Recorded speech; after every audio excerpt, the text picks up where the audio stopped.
Kardec que espírita é aquele que se esforça para vencer suas paixões, para crescer, para evoluir, mas no meio dessa caminhada a gente peca, vamos dizer assim, não gosto de usar essa palavra, mas a gente deixa um fiozinho solto, que é no meio do movimento espírita, no meio do Consolador prometido por ele mesmo, por Jesus, é se perguntar: ser espírita é um adendo, eu quero realmente seguir Jesus? E esse é o tema da nossa conversa de hoje. Essa reflexão, essa pergunta que, ao meu ver, deve ser feita muitas vezes no dia, ao acordar, quando temos atribulações.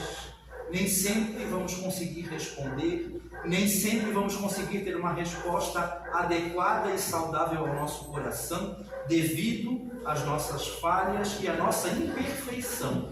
Mas esse autoquestionamento é de veras saudável, para que a gente não perca o rumo em direção a ser espírita, mas acima de tudo, seguir o Mestre. Então, meus irmãos, quando de manhã nós levantamos e, no contraponto, Santo Agostinho nos pede, nos solicita para fazer a reflexão noturna sobre como foi o nosso dia, é de bom tom também que, ao levantar depois da prece matinal, a gente possa se questionar: eu quero realmente seguir Jesus? E para isso várias coisas precisam se transformar em nossa vida. É normal que nessa caminhada, nessa busca de seguir o Mestre, hábitos se percam, pessoas deixem de estar conosco, pensamentos passem a serem reformados, porque essa caminhada de seguir Jesus nos suscita a reforma íntima tão falada dentro do movimento espírita. Mas será que eu consigo seguir Jesus? Será que eu sou merecedor disso? Será que é possível seguir os passos do Mestre?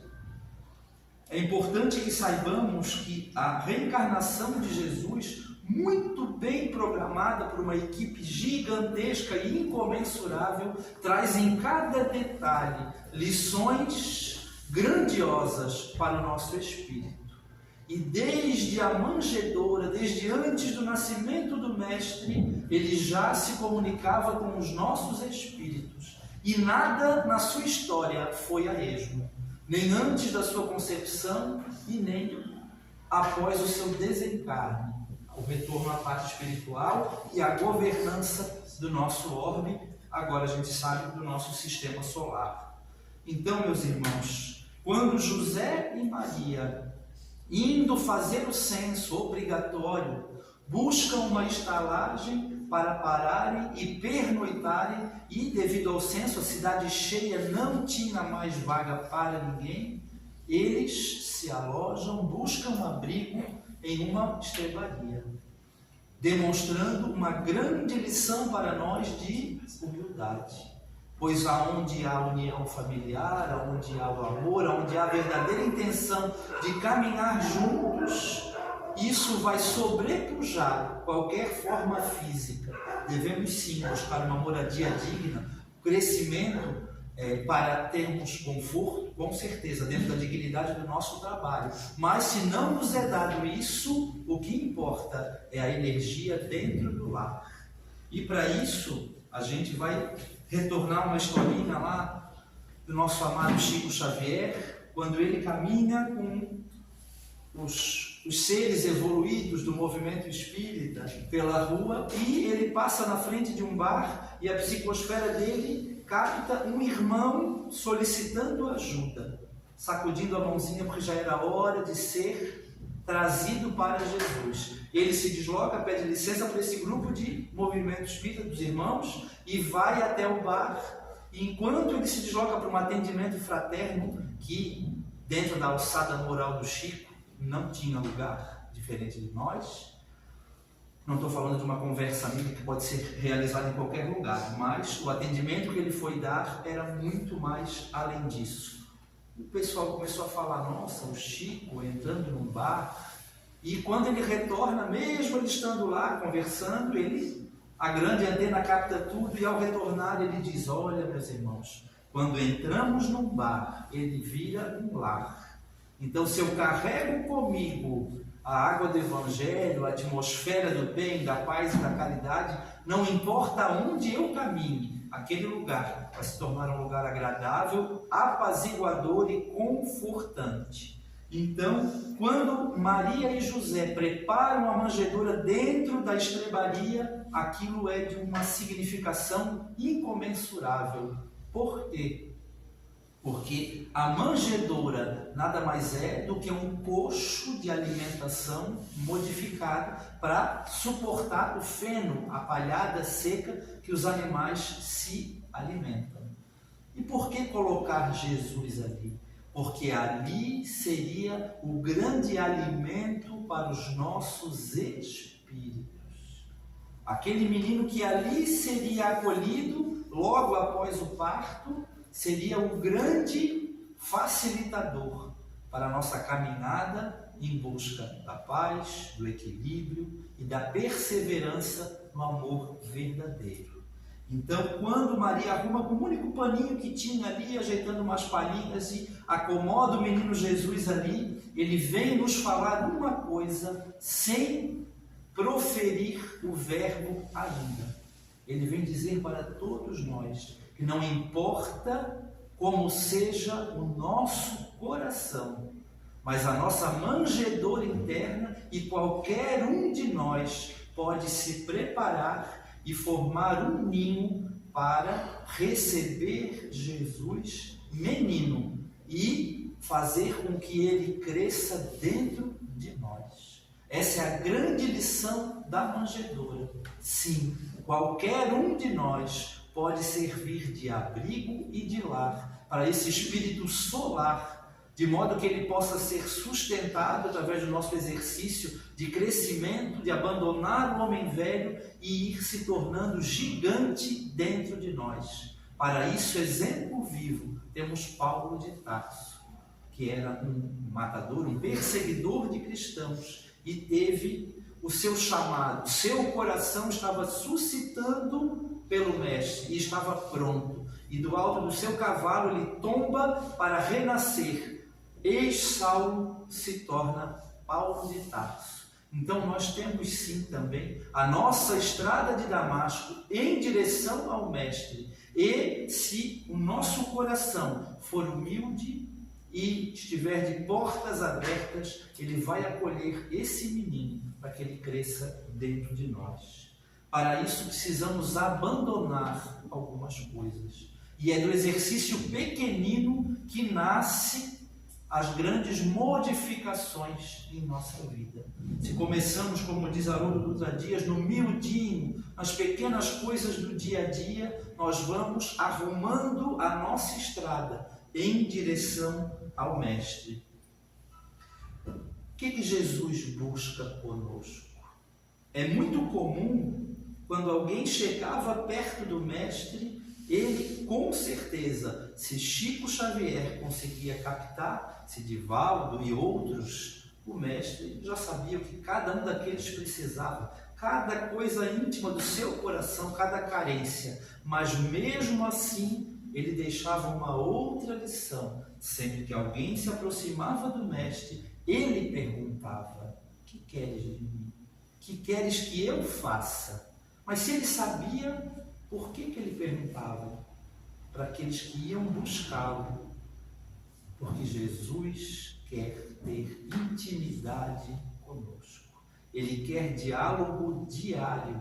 E eu não consigo caminhar e buscar Jesus se eu não trouxer ele para o meu dia a dia. Para que ele ande de mãos dadas comigo, me apontando o caminho. Lá em João 21:18, quando ele fala que nos levará a lugares aonde não queiramos ir, ele fala isso para Simão Pedro, ele diz: te levarei a lugares. Então ele vai estar de mãos dadas conosco nessa busca de segui-lo, de trilhar os passos da nossa redenção, da nossa evolução em direção a ele. Então isso é felicitador, isso é confortável, isso é muito amoroso da parte de um espírito crístico, querer dialogar conosco, querer nos ouvir. E isso é muito claro que quando uma mãe clama por ele, e isso Chico já dizia, que as preces de uma mãe arrebenta as portas do céu.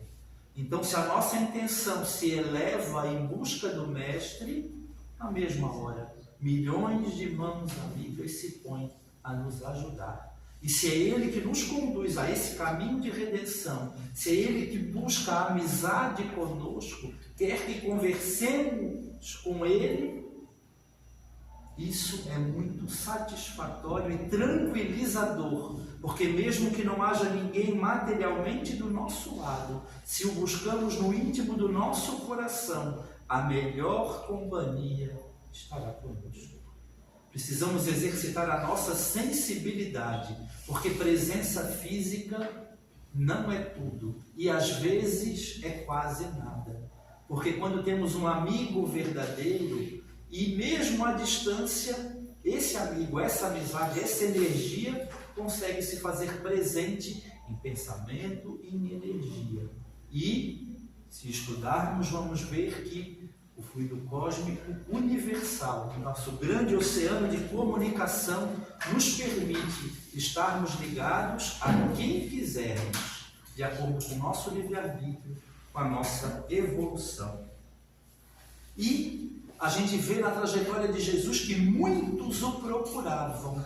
E esses personagens que procuravam Jesus falam muito sobre nós. E estudando a caminhada do Cristo, nós temos basicamente, para que a gente entendamos, 3 possibilidades, ou 3 escadas, ou estágios de evolução, de despertar. Eu posso ser, e comumente, na primeira ida, eu sou apenas multidão, que está lá para somar, até escuta, mas não se sente tocado, não procura o Mestre, não abre o coração. Num segundo momento, eu passo a ser um seguidor ou discípulo. Quando eu vou em busca do Cristo e espero algo em retorno. Alguns uma cura psíquica, outros uma cura física, mas aquele homem já mexe comigo. E eu passo a abrir a porta da minha casa para Jesus. Eu começo a fazer o evangelho no lar, eu começo a modificar os meus hábitos, eu começo a selecionar uma música mais elevada, que eu veja qual vibração está passando, e já caminhando com um pouquinho mais de maturidade, saindo da infância espiritual, depois do segundo estágio, eu passo a ser um apóstolo do Cristo. Porque sim, cada um de nós pode ser um pequenino apóstolo. E essa transformação se dá quando, na busca do Mestre, eu abro as portas do meu coração para Ele. Aí sim, Ele vai fazer toda a diferença na minha existência eterna. Porque sim, é uma amizade para toda eternidade. Então, às vezes, quando eu deixo de me encontrar com o Cristo, para me encontrar com amigos que vão me deixar no caminho, que vão me incentivar a beber, a fazer outras coisas, eu estou, como se fala na linguagem vulgar, vacilando. Comigo mesmo, não com Ele. Eu estou deixando de ter a oportunidade de estar na companhia de um espírito crístico, de um príncipe solar, para estar em ambientes com pessoas que não vão me levar a lugar nenhum de felicidade, de paz, nem de equilíbrio. E sim, se eu escolher andar de mãos dadas com o Mestre, eu posso levá-lo aonde quer que eu vá, abençoando a minha vida íntima, abençoando o meu trabalho, a minha vida social. E se eu vou caminhando com Ele, aonde quer que eu vá, eu passo a ser um pequenino discípulo. E não preciso falar em Jesus para falar de Jesus, porque eu não tenho o direito de violentar a consciência de ninguém com aquilo que eu Entendo, acredito e vivencio. E eu vou buscando pontos em comum com qualquer irmão da rua. Porque quando se fala de amor, de caridade, de paz, de auxílio, de cooperação, eu encontro essas pontes em direção aos corações daqueles que caminham comigo, sem mencionar o nome do Mestre. Eu posso achar os irmãos das demais religiões e daqueles que também não acreditam, são agnósticos, sim, pontos em comum, que me tornem irmão na grande família e assim eu posso colaborar na grande obra de amor do mundo. Nós fazemos vários questionamentos e esperamos muito do Mestre. A gente o solicita e geralmente quando a coisa não está muito boa. E se a gente parar para pensar, a gente é um pouquinho egoísta ainda. É comum, quando acontece alguma coisa de ruim, a gente se direcionar a Jesus ou ao Criador e perguntar: por que comigo? E em contrapartida, quando eu consigo ganhar um pouco mais, quando eu tenho uma surpresa boa e positiva ou alguma notícia feliz, eu esqueço do Mestre e do Criador e não pergunto com gratidão: por que comigo? Muito obrigado. Obrigado por essa notícia, por esse acontecimento, por essa aquisição. Então, a gente tem que mudar o padrão mental da gente se a gente quiser trilhar o caminho de mãos dadas com o Mestre, seguindo a nossa redenção espiritual, de maneira que a gente amealhe para dentro do nosso coração a paz perpétua, porque essa é a grande riqueza espiritual, o equilíbrio e a paz. É comum que nós permitamos que o outro conduza a minha reação, e com isso eu abro portas morais e permito-me desequilibrar. Às vezes uma fechada de carro, às vezes um incidente profissional ou familiar, mas se eu vou me questionando durante o dia, se eu quero seguir o Mestre, pouco a pouco, o que às vezes é uma coisa forçada, é um mantra automático, eu vou ensaiando o meu psiquismo para que eu vá me questionando e tudo isso passe a fluir. Eu não penso para respirar, então eu posso exercitar para que eu seja um pouco mais cristão, amoroso e caridoso se eu for no humildinho, pouco a pouco. E exigindo do Cristo, comumente eu vou buscá-lo numa situação infeliz da minha vida, do meu trabalho, e digo: Jesus, o que tu vai fazer da minha vida? Isso é muito comum acontecer. Quando a gente passa a entender que Ele está ao nosso alcance, do nosso lado, e que o trabalho é nosso, eu converto essa pergunta para mim mesmo e me questiono: o que eu vou fazer da minha vida com Jesus? Porque Ele já está para mim. Quem precisa estar para Ele sou eu. Há mais de 2000 anos, o convite já está feito. A mão já está estendida.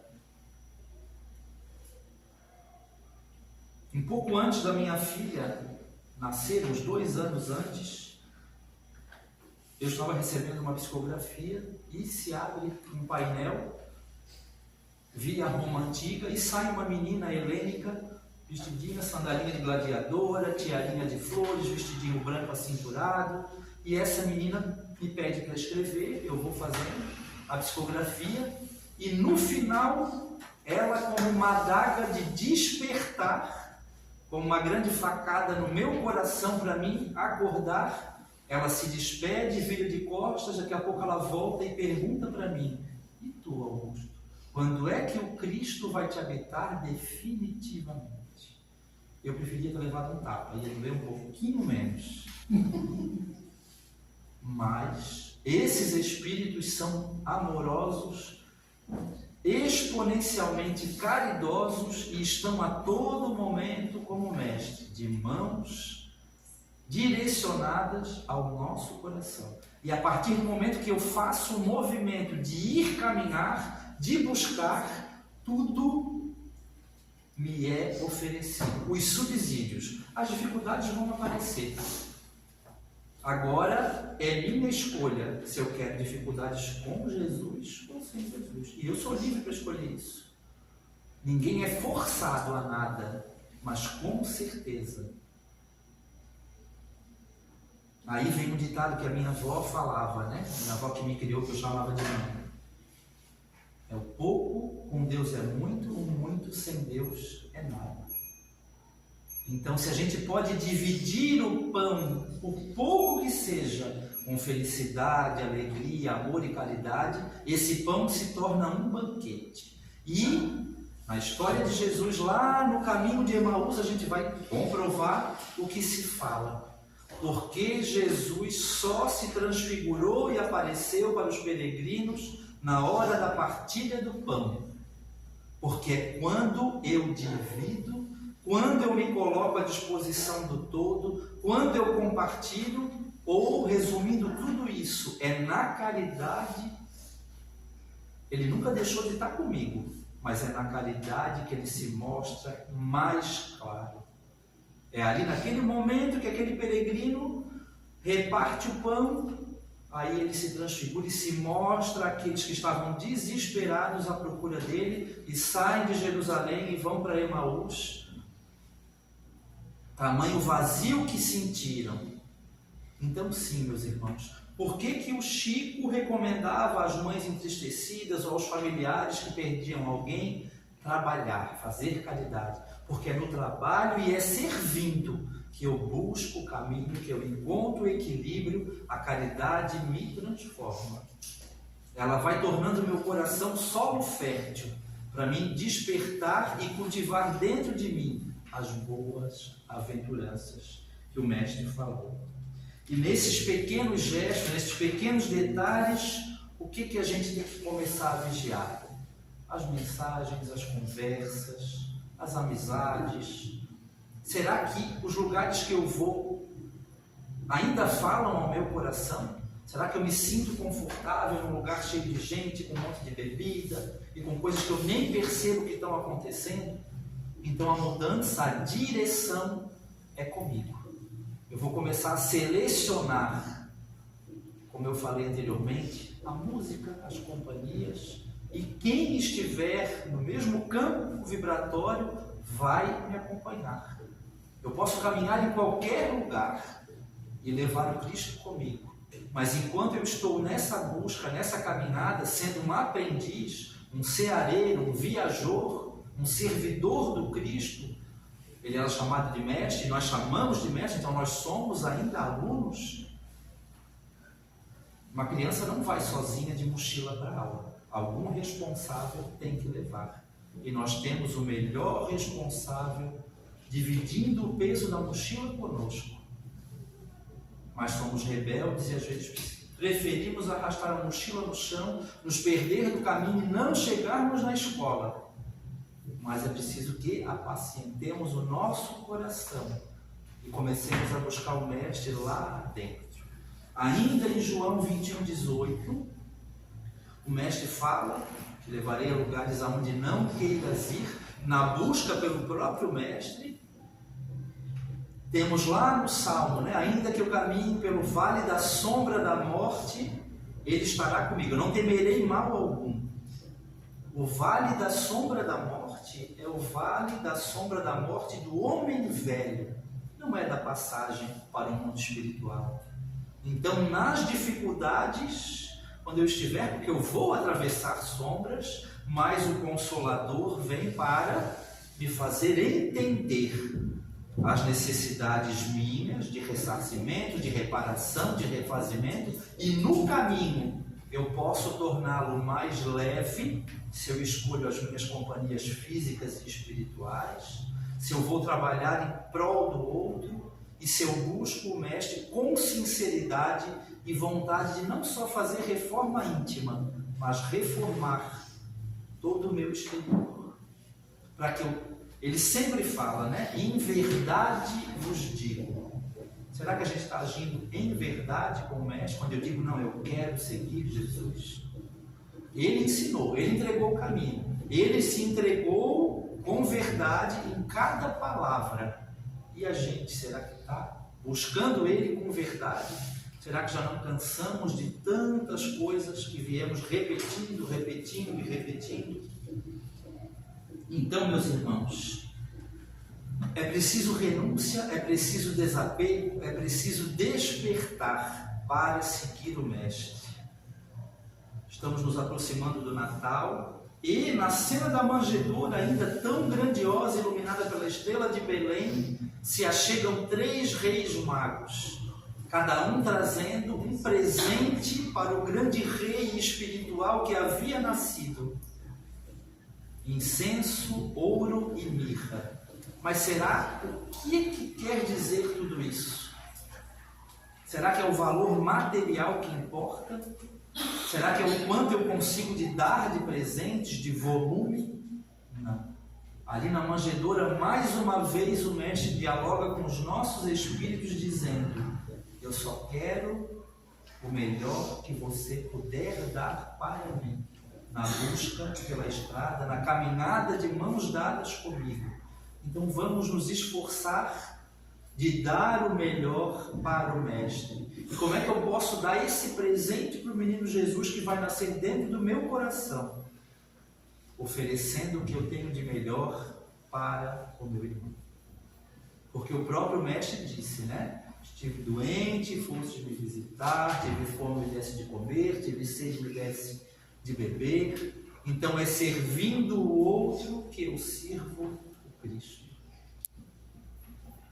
E esse exercício, pouco a pouco, se torna um hábito saudável na nossa vida. E a gente vai trilhando caminhos mais leves e desenvoltos. E eu faço dessa jornada uma jornada de alegria, porque é uma jornada de crescimento espiritual, na companhia do grande Mestre Jesus. Então eu tenho sim tudo à minha disposição, só basta o meu querer.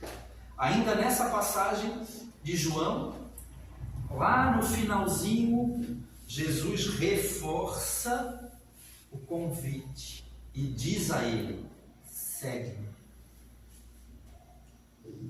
O que é que eu estou esperando?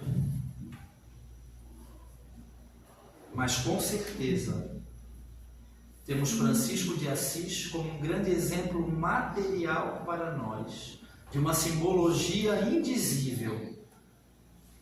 Quando o Mestre de Assis se despe e fica nu para seguir o Mestre, ele está rasgando as roupas do orgulho, da vaidade, do preconceito, da preguiça, da procrastinação.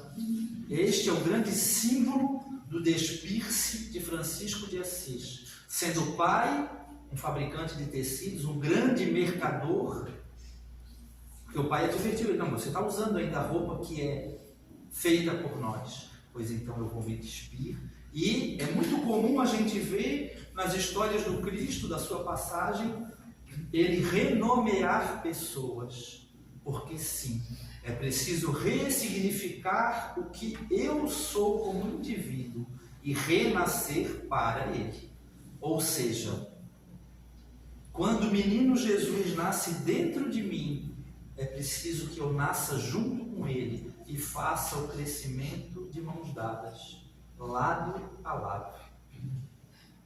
E Maria, essa personagem tão importante, tão bem escolhida, amorosamente escolhida para ser a mãe de Jesus, traz como lição principal nos ensinar a gestar o Cristo, superando, porque Maria foi uma mãe que passou por várias agruras que as mães de hoje passam, simbolizando as convulsões do espírito em busca do Mestre, em busca desse renascimento. Assim como a mulher tem a dor do parto, as contrações, um tipo de sofrimento físico, o rasgar do seu corpo, o abrir dos seus ossos, eu tenho que ter alguma modificação para me sacudir, para que o Mestre nasça dentro de mim. E hoje é uma dor moral. Hoje os cristãos não são mais jogados aos leões, não são mais ateados fogo. Hoje o Coliseu é aqui dentro. Hoje é a fogueira das minhas paixões, as feras que eu carrego dentro de mim e às vezes me fazem tornar instintivo, cruel, rebelde. Isto é o sacrifício cristão de hoje. Então sim, está muito mais fácil de seguir o Mestre, porque eu não preciso mais abrir mão da minha vida para estar com Jesus. Então, meus irmãos, que nós possamos todas as manhãs e quantas vezes forem necessárias durante o dia, sempre que, como um bom manezinho fala, eu descambo no caminho, que eu possa me perguntar: Augusto, eu quero seguir Jesus, eu vou cair. É que nem os alcoólicos anônimos, é só por hoje, às vezes é só por essa manhã, só por esses 10 minutos, mas se eu vou fazendo o exercício, eu vou me tornando forte, vou trazendo Jesus para dentro de mim e vou trilhando o meu caminho em direção ao Mestre, sempre com Ele de mãos comigo. Que eu possa, amado Mestre, como pequenino, como ovelha, como peregrino, seguir-te na estrada da minha redenção. Que eu faça do teu coração o meu abrigo e do meu coração a manjedoura aonde possas nascer.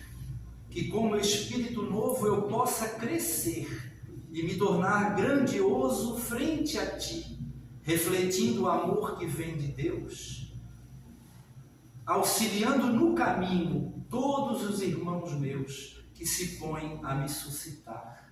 Que eu possa exercitar hoje e sempre a caridade, o amor, me despedir da vaidade, do orgulho e me tornar grande apóstolo em tua obra de amor, conduzindo com fervor o meu espírito à minha redenção.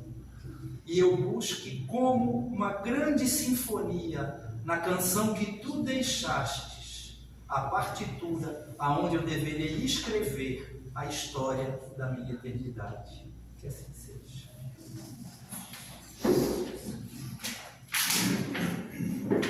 Obrigado, Augusto. Como ele disse, nós precisamos realmente preparar este vasto terreno ao qual nos foi concedido para que nós mesmos possamos ver a floração. Caso contrário, ninguém vai fazer esse terreno florir por nós.